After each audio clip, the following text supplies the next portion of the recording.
Okay, hello.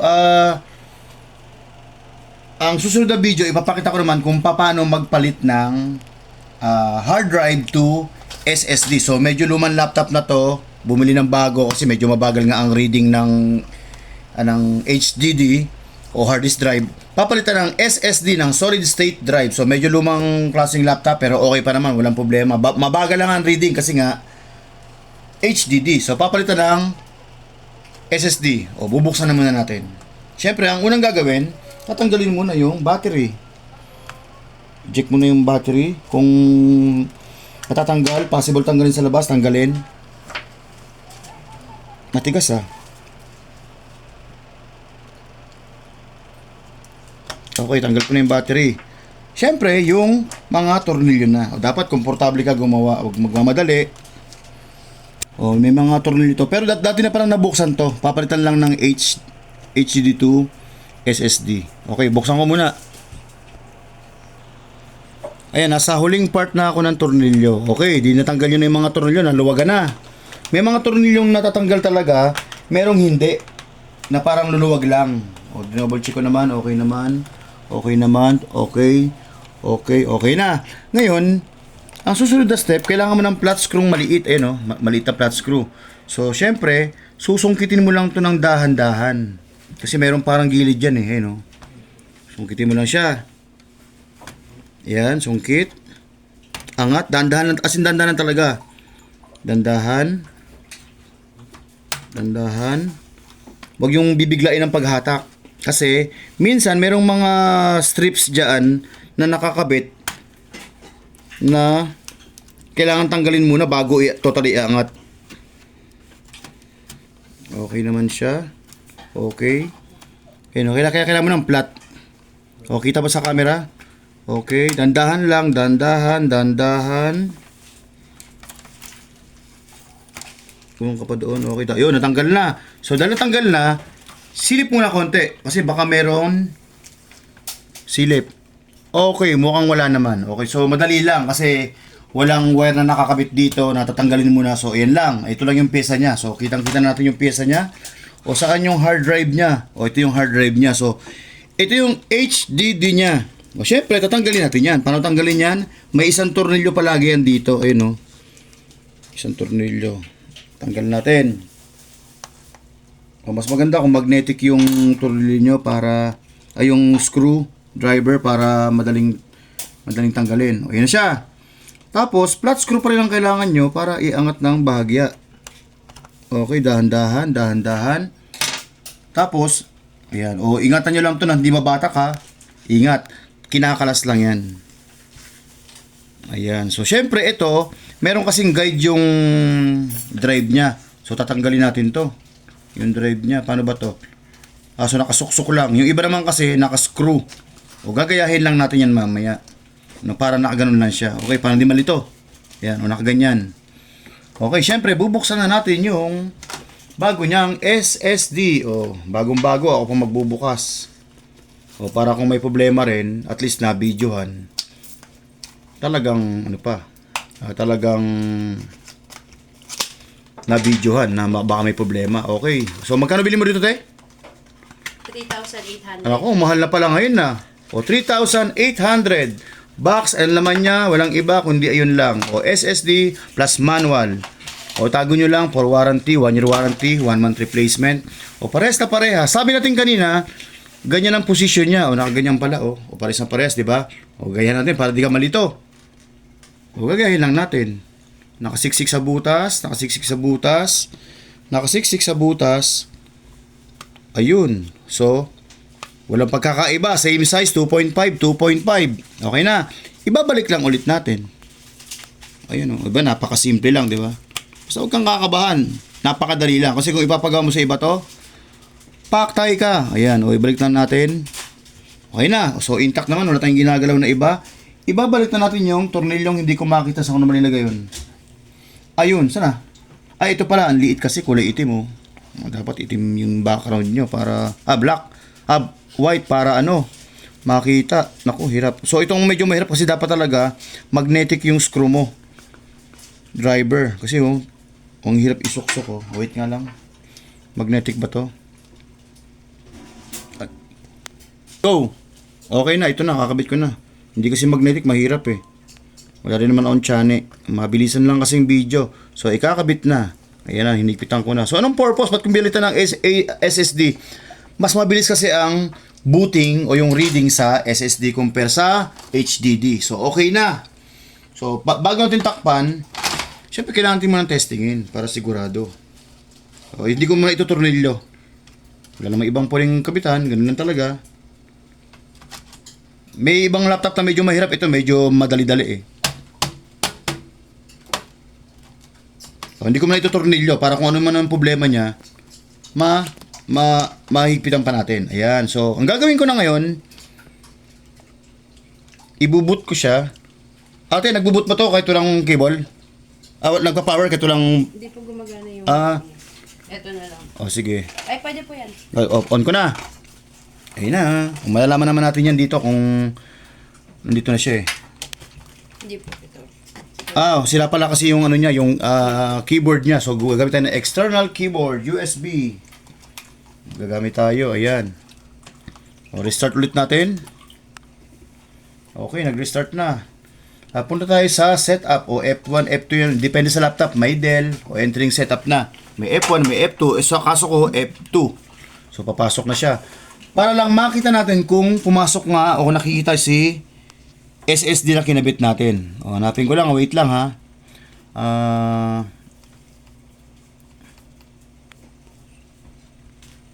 Okay, punta sa BIP. Pupunta tayo sa startup. Tapos sa boot. Kasi startup yung booting, di ba? O boot. Tingnan kung nakikita. Okay, nakikita na siya. No? Lexar 240 gig SSD. So, okay na. So, ready na si laptop natin para install na ng bagong OS. O, i-install na natin. So, syempre, sasaksak ko yung installer na Windows installer gamit USB. O, sasaksak ko muna Tama ba ako? Okay, saksak ko na. Syempre, kailangan natin mag-restart. Ctrl-Alt-Del. Tapos, pwedeng mag-press ka ng F12. O minsan, tingnan natin kung automatic mag-start siya dito. Kasi, ayun na. So, automatic siya nag-start na dito. Automatic na yan. Binasa niya na. So, kung hindi man basahin magsimula dito, i-press nyo lang yung F12 or F10. Or minsan, depende kung ano yung o F8. Pero kadalasan, F12. O function F12. Tapos, sasabihin ni computer, mamimili ka anong bubut mo. Siyempre, yung USB. O sa kaso ko, naka-default na, nag-boot na siya. Ayan, so nag-boot na siya, nagre-reading na yung USB ko. Ayan na, so nag-reading na siya. Ayan na, install na natin. O, install natin. Wala akong mouse na ginamit ha. Mano-mano na lang. Next, o Alt and next. Tapos install now. Ayan, so nag-starting na, install now na. Okay, may lumabas na. O sabi niya, siyempre agreement, accept ba raw? No choice ka naman. Next. Tapos, wag ka tayong mag-upgrade kasi wala pa naman yung SSD. So, baba tayo, customize. Pwede kang mag-new, pero ako, diretso ko na lang yan. Alt-N, tab lang gagamitin ko para mapunta sa next. Next.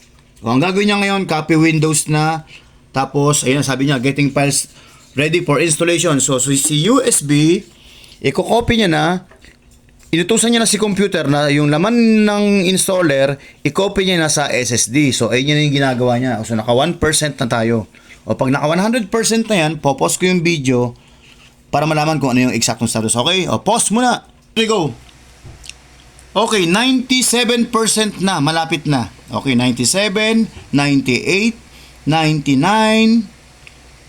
Para gusto kong ipakita para kung ano yung susunod na eksena. So, 98, 100. Okay, sabi niya, installing features, installing update, finishing up.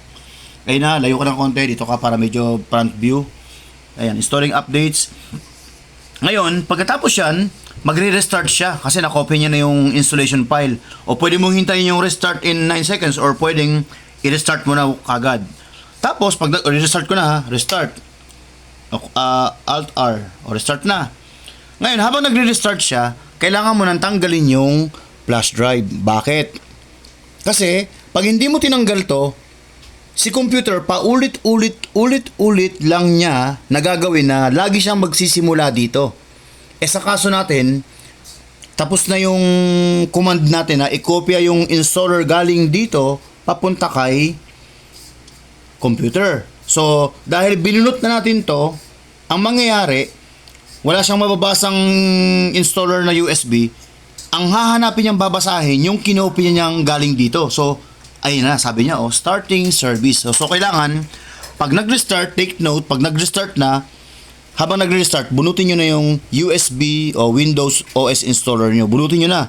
Para ang hahanapin niyang mag-start naman yung computer. Kasi nakopya na yung mga OS dito from computer. So, ayun na. Ang ginagawa niya ngayon, binabasa niya na. Sabi niya, getting ready. Ayan. So, hindi lang nakita kanina, sabi niya, getting ready. Tapos, nag-restart na siya. So, nagbuboot ulit siya. Ayan, nagbuboot na. Okay. Ayan, nagbuboot na siya. So, waiting tayo ulit. Ayan, nagbuboot na ulit yung icon niya. O, ayan na, sabi niya, just a moment. Ayan na, so, ina-apply niya na yung siguro yung mga setting o yung mga program na in-install sa kanya. Okay na yan. Just a moment. Tapos maya-maya may lalabas na mga settings. O, ayan na. So, dahil Windows 11 to, lagi naman ang option mo, i-go mo lang lahat eh. So, ang region natin, Philippines kasi, Tagalog nga ako, di ba? So, Philippines ang hanapin natin. Letter P, pinutin mo siguro P. Wala, ang tagal.